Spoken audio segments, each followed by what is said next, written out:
Hi, it's Kylie, It's Chase. It's Sam. and welcome to the diner. The diner. A diner. Today we're going to talk about Chapter 15 in Grapes of Wrath by John Steinbeck. Yes, but before we get into the actual contents of chapter 15, we should talk about its context within the book. So basically, Chapter 15 is a standalone chapter in the whole story of Grapes of Wrath. It really doesn't talk about the story in Grapes of Wrath, but it also plays an important role in the whole plot of Grapes of Wrath. Some context and background. Mm-hmm. And it teaches like a good story within it that is relevant to the plot, even though it's not the actual plot of the book. And Yes. so let's get Exactly. into that story. So Sorry. we start with chapter 15 along Route 66 with all these hamburger stands, all these different diners, and like inside our diner is Al and May. May is the waitress and Al is the cook. Yes. And May represents the woman behind the counter, and Al obviously represents the men behind the counter.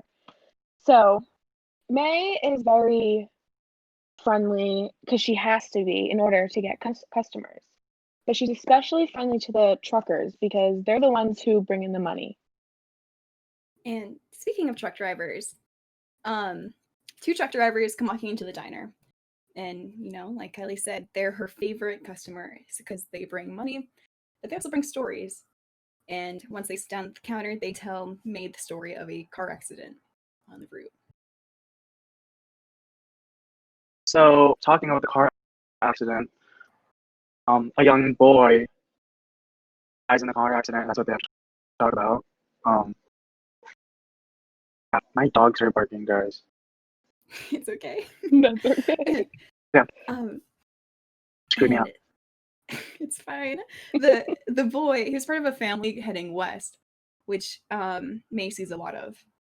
And again, speaking of people going west, after these two truck drivers come in, a father and his two sons. Yes. So the father comes in and first asks if they could get a drink of water from the hose outside. So they do. And they come back in and the father asks if they could buy a loaf of bread. And May, her immediate response is, no, we can sell you a sandwich, we cannot sell you bread. But the father, he says, well, we're heading west to California. It's on my budget to buy a sandwich. And then May is like, well, I can't help you.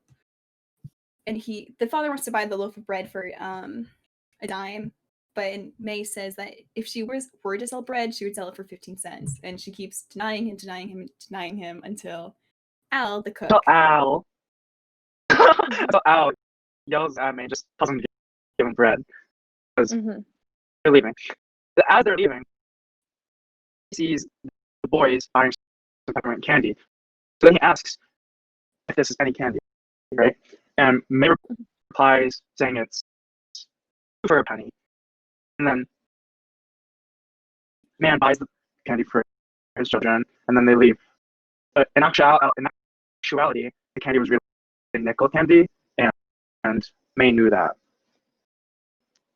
And May wasn't the only one who knew that. The two truck drivers that came in earlier, they knew that, and they saw May's act of kindness. So as they're paying for their coffee, their meal, they leave 50 extra cents for May to, so now they have this nice tip and they're leaving. And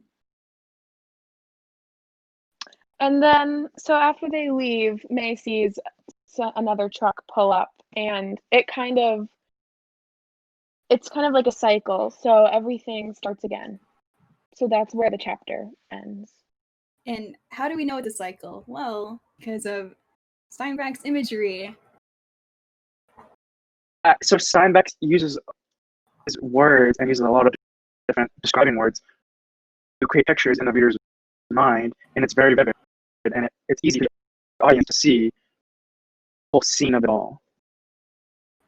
I think it's important to know that, like, chapter 15, it was describing a scene. Like, it's painting a picture, like Sam said. And even all the dialogue, even when like May and Al are talking to each other, or some of the truckers are talking to each other, there's no quotation marks around the quotes. I think that was a stylistic choice because it was painting the scene. Yeah, definitely. And so the quotations appear when the truck drivers are starting their storytelling. It's not just dialogue between the two. Right. So they're telling the story, and the quotation marks come in. And I think that's important to note because it sets something apart. Because the other dialogue where there's no quotation marks, it's normal. It's probably part of May's routine with all the other truck drivers ordering their meals. But then they're telling the story, which, is different. You don't really hear about a car crash every day.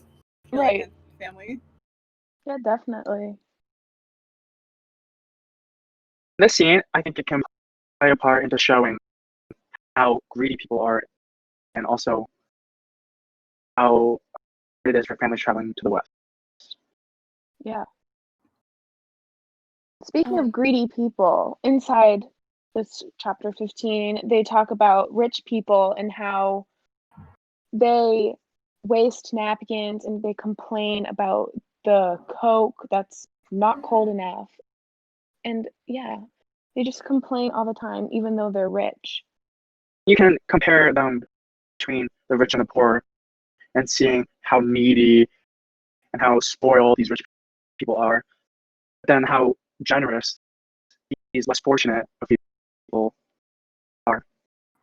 Comparison. Yeah, and that generosity is kind of like a theme or a tone of this whole chapter, and it kind of contradicts the book, because the book is about greed, basically. Like, people are traveling west for money. They're greedy. Like, These farmers are getting their land taken away, and they just want money.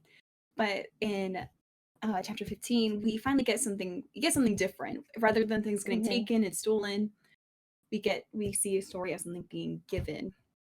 Yeah. And in this something being given, we learn that like generosity gets rewarded. The entire theme of this chapter is generosity. That's what keeps it apart from the rest of the book, other than it being like its own mini plot line. Right. It's like what goes around comes around. Mm-hmm. Exactly. Yeah.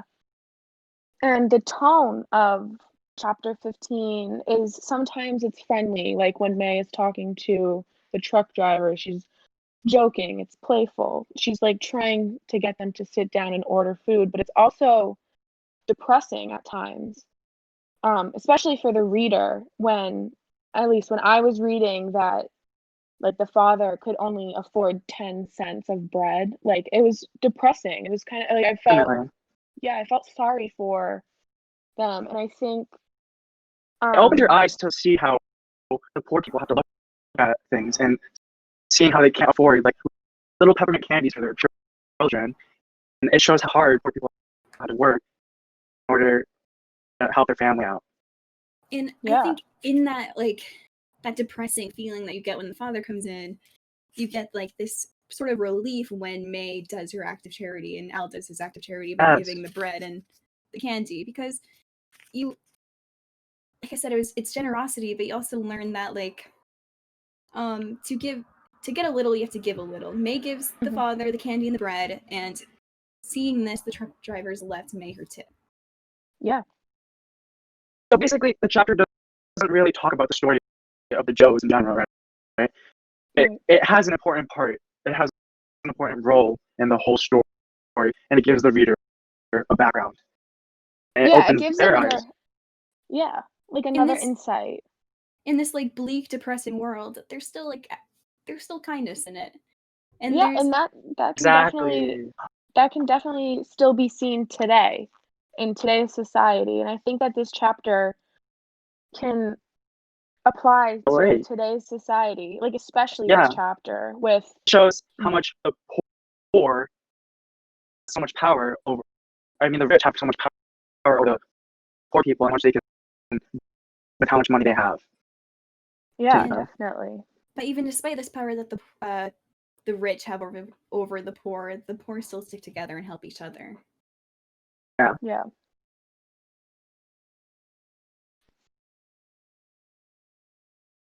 So I think that covers it. Yeah, Yeah. I think that was a good session. Yeah, we definitely talked about like the theme, the tone. He definitely used, like, you can see the rhetorical appeal that he uses, especially with the emotional appeal. There's definitely a lot of that in here, and I definitely think we talked about that. And it's important to like note like the cycle that we were talking about earlier, because Yeah, like definitely. it was obviously, it's intentional. Like he, you know, he's writing a book, everything he does is intentional. The repetition of May talking to the truck drivers and ordering their cup of Java, their coffee, just like she did with the 2 truck drivers before. Like this is a common occurrence, and it's earlier when introducing May and Al, he introduced them as like Minnie, Susie, or May, or Joe, Carl, or Al, because like it's not just this tiny diner isn't the only tiny diner in all of America. There's other diners. This is a common scene, but even as common as it is, there's still this important lesson to be found. Yes, definitely. That cover it. Yeah. All right. I Every hope Mr. Frolic enjoys. I know. hope you enjoy the diner. Our nice podcast. Yeah. Last discussion. For 15. Close it out. Yeah. Okay. Goodbye. Bye. Peace.